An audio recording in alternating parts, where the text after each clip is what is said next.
Mark, welcome to the podcast. Thanks for having me. It's great to be here.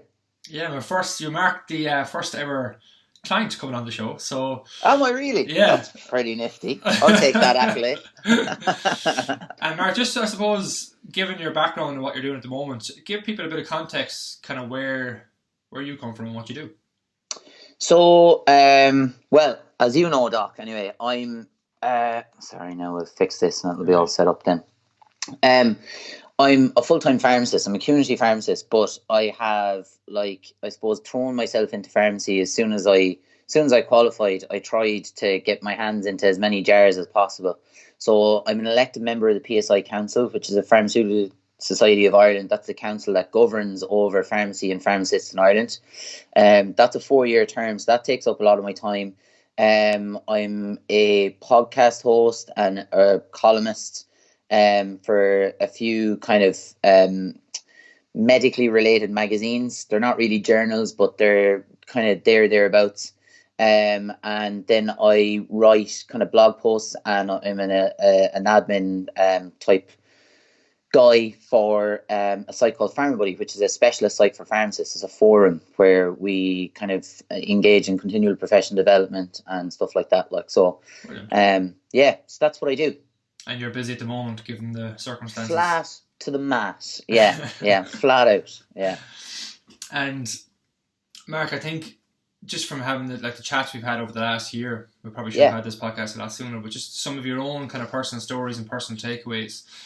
There's some massive stuff there for people to realise in their own life, and that's why I wanted to get you on and be the first person to kind of showcase, especially our online clients, because I've never had people that might hear a lot of from our clients in the gym here in Kilcolgan, and they might read articles and see videos of those, but we've never had an actual online client. So the first question I want to pose to you is, what was life like, I suppose, before you started with me online? Okay, so you take that wider picture of my life in general. I work no more than you 6 or 7 days a week, and then I come home and I'm usually buried in the office. I had probably a good solid kind of 2 or 3 years of training behind me, and I had I had a good youth sport in terms of cycling behind me as well. So I was big into cycling up until I was probably about 18. Then went to university and I was boxing. So I had a good kind of athletic history. But I suppose when I qualified, and being that I threw myself into my career, I just ballooned and I'd suffered with depressive illness and anxiety and stuff like that throughout university, and to the point where I was medicated, and I kind of struggled with my weight at that stage as a result of medications and cravings and salts and all sorts of stuff that goes with that. So right up to the point before I started with you, I'll give you an exact picture, right? Because it was March last year that I started with you, wasn't it? So I was in a hotel in Cork, when I signed into the Doc Fitness app for the first time. I was nearly 100 kilos flat at the time. I had 2 abscessed molars back here that I couldn't get seen to because I was just so unhealthy. I couldn't breathe. I couldn't get upstairs properly. I had big black eyes and a big swollen puffy face from taking steroids that were prescribed for sore knees because I was too heavy, and sore ankles. So that's where I was. And then nearly as a complete night and day contrast to that, when I started with you, you just said, okay, let's just roll it all back. This is very, very simple. Let's start off really simple. Because I and still am in a lot of respects. I always go for the really hard stuff, and I overanalyze and I try and do too much. So when I met you, you said, no, hang on a second now. Let's just settle down, eat these calories, concentrate on these foodstuffs, and we'll just start from the ground up. And it stood to me. I'm absolutely flying now. I weighed in this morning at 169 pounds. So I don't know what that is in kilos, down around 70 something kilos. You're 36 pounds down from when you started, so roughly. Yeah. Probably more. I don't think you started weighing until the week after. Or maybe a few days. Yeah, 100%. Yeah, because we didn't even concentrate on any of that stuff for about a week or 10 days. Yeah, it was a really kind of gradual, easing into it. I think you did an excellent job in recognizing my personality type, recognizing that I'm very kind of all or nothing, gung ho type of guy. So like when I do something, I attack it, but like it's usually to my detriment. So it was good to have you on my side, as kind of in my ear, telling me to just settle down. There's a system. Trust the process. Don't rush the process. Yeah, brilliant. And I think I remember back to our first conversation, you were saying how you train a lot and you train to failure and you push it hard in the gym. And I didn't doubt that. Like, I knew that you already had a big base built, but what were you doing in terms of training and nutrition before you started? So it was pretty much all gone out the window. When I was consistent, I was doing pretty good, but I had struggled really with, like, right before my exams, right before my qualification exams, in 2015, I was doing like an hour of cardio, like in 2 minutes on, 1 minute off on recumbent bikes in the morning, and then I was going lifting weights in the evening, as you said, like, to failure. Right when we met, I was kind of training about 5 days a week, and it was just heavy. Everything was heavy, and if I wasn't sweating and nearly getting sick, then I wasn't, like, I didn't feel validated, it mentally. I didn't feel like I was getting anything out of it. But as I said, that was to my detriment. I was injuring myself. I wasn't concentrating. There was no structure. And I was frustrating myself, which was the worst part of it. Like, aside from all of the injuries, I was getting mentally fatigued and I was getting pissed off, Because I remember you were saying that, right, Dave, I'm picking up injuries here and I'm not making progress. But I feel like I'm doing what I need to be doing. Yeah. I think that was one of the biggest eye-openers with the training side, was kind of educating you a little bit around managing volume and how 100%. how we progress and how we train certain muscle groups and movements and whatnot. No, but fantastic. I suppose we mentioned the word fat loss today. So I'd say we're down over 40 pounds at this stage anyway. If we properly tracked it, but besides that, what other results have you seen? I'm much more equipped as a result of having that level of structure through training and diet for everything else that I do. And I'm also, like, I'm all of my fiance will tell you, like I'm an aggressive person. Like, I enjoy conflict. I enjoy getting into the thick of things, and I enjoy I like that type of discourse. And I think that, like, when I was overweight, unhealthy, and like my head just was an absolute mess, I wasn't coming in to those types of conversations, like, with an aim or an objective aside from just getting into it. Like I wasn't an effective individual, is what I'm saying. So if I turned up to a PSI council meeting, I get into an argument with somebody over some legislative problem, and that's all well and good, but at the moment, I just find that my brain is much clearer. I've got much more clarity in my thought. I'm much more capable of conveying my thoughts and my points, despite, like, kind of fluffing this. But, like, I'm a more confident person. I'm more structured. I understand what's going on around me. To be honest with you, I walked down the street yesterday and it was after rain, and I don't know about your neck of the woods, but it was dry for the majority of the week, and I could smell the rain. And I haven't been able to smell the rain since I was a kid. And I just think that, like, there's just a lot of pressure released off my senses and my nerves and my head is just clearer. I just feel better. They're just better. Brilliant. So would you say confidence overall is definitely up? Oh yeah, 100%. 100%. Like there's some level to walking into a room and knowing your fucking pants fit you, and your belt's not about to burst, and your ankles aren't sore, and your neck isn't sore because you couldn't sleep properly, and like it just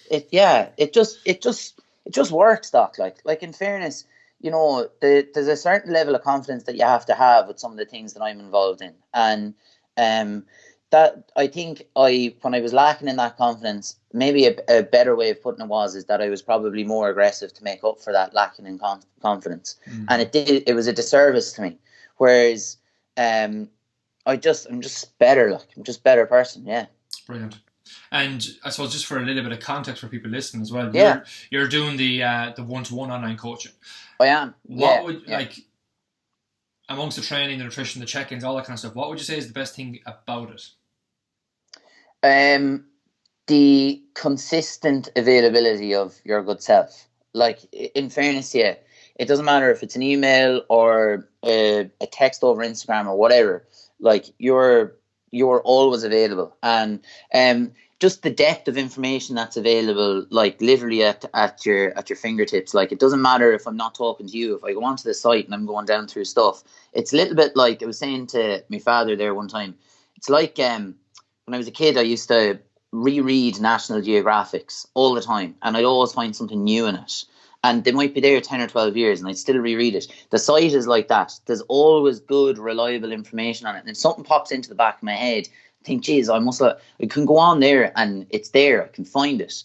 And it's that accessibility to information. Once you get through kind of the first month or 6 weeks, and you learn, you kind of adjust and learn the ropes, and you find your way around the site, and you're engaged with your coach, like everything, it just works. Like, and that's kind of the best thing about it, is the fact that the information is so accessible, because I'm kind of an information based person. I like to have stuff to be able to rely on. I think it appeals to my subconscious. It's kind of like a support. Oh, definitely. I'd say you're one of the most clients I've got in that level of depth with through our weekly check-ins and training plans and whatnot. Because when we first started, I knew like you just wanted to get into the gym and just hammer yourself. So I had to give you that bigger picture thinking to not make you do that straight off the bat. So it worked well. That did. It stood to me. And I don't know, we've probably talked about a lot in terms of benefits there, but is there any other benefits you've noticed to date, or have you covered much of it there? In terms of personally, or the stuff that we've... Anything really, like, is there anything else that we haven't touched on? Do you know, like, I just think that, like, it's the mental clarity and the focus that I enjoy most about it. And I know I keep saying it, but it's the confidence thing. Like, I probably would have been one of these people that is typically always considered a very outgoing, a very confident person. But a lot of that, like, there's a good bit of bravado in that. A lot of that would be, I could confidently say, a facade, for lack of a better description.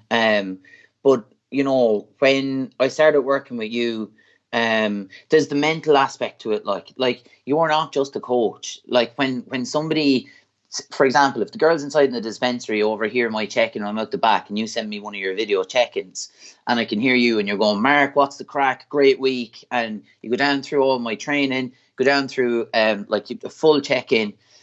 That's a great gust of wind into the sales. Like, for somebody to just have that 2-minute clap on the back and just say, this is what we're going to do in this week. You did great last week. Here's how we can improve on it.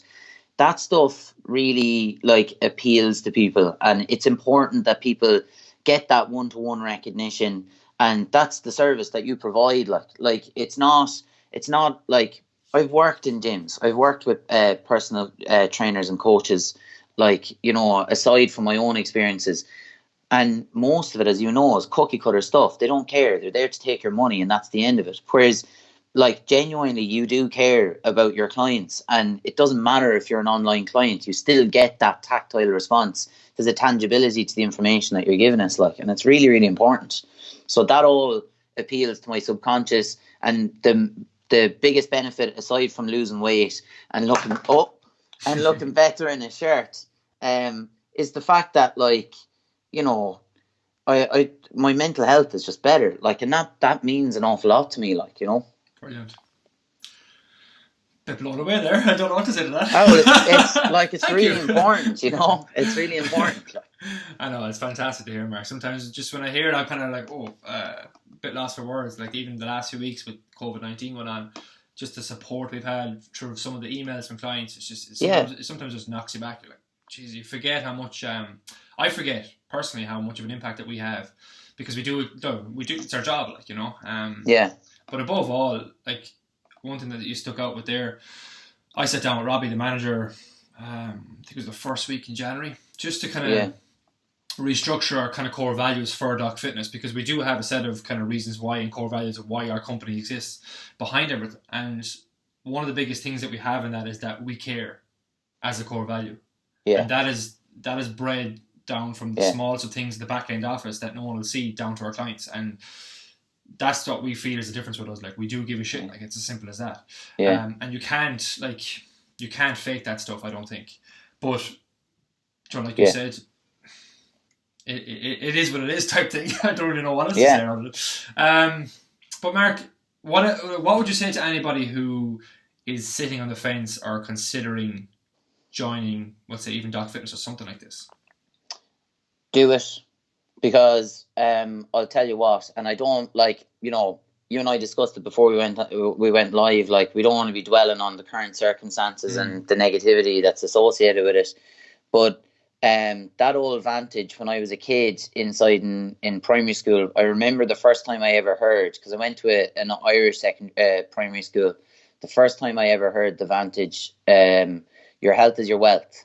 And I remember going home that day and saying to my father, like, I must have been about 7 or 8. I was like, that is absolute bullshit.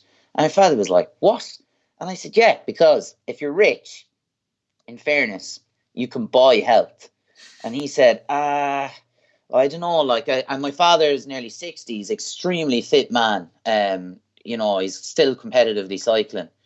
And, like, I think he was proud of the fact that I was thinking about it, but I don't think it really sat too well with him. And he challenged me on it, and we discussed it, but I held on to that for a long time, that if you were extremely wealthy, that it didn't really matter. Now, like, it didn't stop me from trying to be healthy anyway. But what's going on around us now, irrespective of anything, monetarily, or if you live in an ivory castle, or if you've got a gold Mercedes outside, COVID will get you. But if you're healthy, if you've got an appropriate immune response, and you're eating a nutritionally balanced diet and you exercise frequently, the likelihood of this disease, or you succumbing to this disease, is very, very slim. In particular, a lot of the science that's come out in the last 48 hours even is saying that it's, it has a profound effect on your cardiovascular system. And that, to me, just is like, get in the feckin' gym and mind your health. And it doesn't have to be, you don't have to be like me. Like, I want to go in there and I want to pick up 200 kilos. And if I'm not picking up 200 kilos, then, I'll be pissed off with myself. But, like, if you want to just get in and start off light and do your own thing, that's what it's about. Like, just be you, be the healthiest you can be, because it gives you every chance and you're around longer to enjoy your life. And that's what life is about, enjoyment. Brilliant. Anything else you'd like people to take away with Mark, or have you said it all there? No, I think that's it. I really think that, like, Doc Fitness has had a profound effect on my life. And I'm concerned about sounding like one of those, those sponsored ads that comes up on your Instagram. Yeah, and it's like, I feel amazing after using this green tea. I'm so detoxed. Everybody should sign up to Doc Fitness and buy all of his tea. But, like, there's no bullshit out of Doc Fitness. Like, all of your podcasts and all of the information and content that you produce and all of the hard work that you do, you're completely down the middle. There's no bullshit. There's no dicking about. And it's simple, approachable, and it's information that's suited to everybody. Thank you, sir. Thank you. And Mark, as well, just while you were talking about the pharmacy stuff there, where would I send people to find out more about you? Because you do share some very informative stuff through your Instagram page lately that seems to be getting a bit popular now, is it? Yeah, yeah, it's amazing. Not something that I was expecting, considering in January I was giving out about the feckin' elections. But anyway, it's Mark _ Jordan _ pharmacist. So Mark Jordan pharmacist. If you just throw it into Instagram, I'm sure it'll come up. Yeah, like I think the key tool in life, aside from health, is probably education. Knowledge is a currency, and it's free, and you can apply it to absolutely anything. Like if you want to be the most knowledgeable person in the world about postage stamps, then great, you can do that. Like, and I just try my best through what I do on Instagram to educate people in a way that I suppose is accessible. That's all. But I've never seen someone in your line of work or followed anybody as a pharmacist giving practical, simple advice. Because there was one day there, I think you tagged me in something. I went into your page and was just scrolling through, and some little bits like about stuff that I would have been asking questions about a couple of years ago. Because everyone goes through, people go to the pharmacy for a reason. Like, so it's great to see that being put out there, because I think amongst all the influencer shite that's out there these days, there isn't enough raw and real stuff like that. Like, so look at, like, it's not rocket science. Like, one of the things about medicine and the field of medicine and science as a whole is that, like, there's this kind of elitism that goes on in it. Like, they don't like to be questioned on stuff. They don't like people propagating the information in bite-size, kind of easily digestible nuggets. And the thing is that science and medicine is actually very interesting. Everybody enjoys it, and but very few people understand it. And that's not fair, because everybody should understand it, and everybody has the right to understand it. So I just enjoy, I suppose, blathering. I like talking, and I enjoy trying to connect with people, and I enjoy teaching people. It's the bit that I like about pharmacy. Because pharmacy is a fairly sketchy job, like it's dodgy, in terms of the possibilities of damaging somebody, and that bit of it I don't necessarily enjoy because of the potential repercussions. But the bit that I do enjoy is the interaction and educating people, and I just thought, well, how am I going to do more of that? So that's what I was at. Yeah. Nice one. Mark, thank you very much for coming on and My sharing pleasure. your story to date. And mind yourself and stay safe, and we will chat to you soon. Stay safe. Cheers, buddy.